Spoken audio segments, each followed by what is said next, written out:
नीटची तयारी करणारे अनेक विद्यार्थी छोट्याशा गावातून वाडी तांड्यातून शहरात शिक्षण घेण्यासाठी येतात। काहीतरी करून दाखवण्यासाठी, आपल्या जीवनाचं सोनं करण्यासाठी उन्हातानात शेतात राबणाऱ्या मायबापाने आपल्या लेकराला शहरात शिकवायला पाठवलं।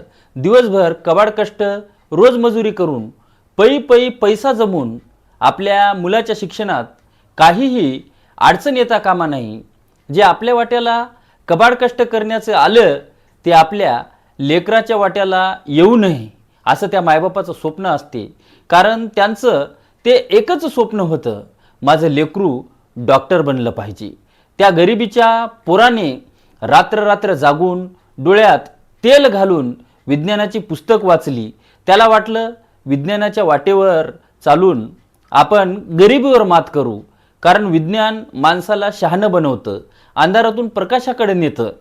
पण दुःख तेव्हा होते जेव्हा तोच विद्यार्थी विज्ञानाच्या वर्गामध्ये बसलेला असतो आणि समोर उभा असलेला रसायनशास्त्राचा शिक्षक विद्यार्थ्याला वैज्ञानिक दृष्टिकोन शिकवण्याऐवजी अंधश्रद्धेचे डोस पाजू लागतो।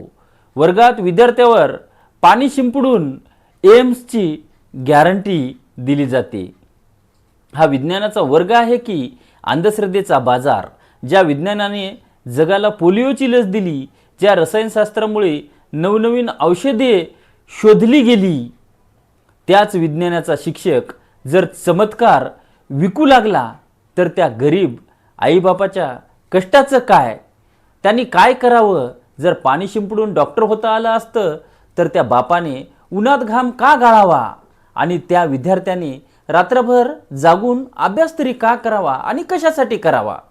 डॉक्टर होण्यासाठी चमत्कार नाही तर रक्ताचं पाणी करून अभ्यास करावा लागतो। जो शिक्षक विज्ञान शिकवतो त्याने सर्वात आधी वैज्ञानिक दृष्टिकोन शिकवला पाहिजे। विद्यार्थ्यांना त्यांनी विचार करायला शिकवलं पाहिजे। अंधविश्वास नाही तर विज्ञान शिकायला पाहिजे असं त्यांनी सांगायला पाहिजे।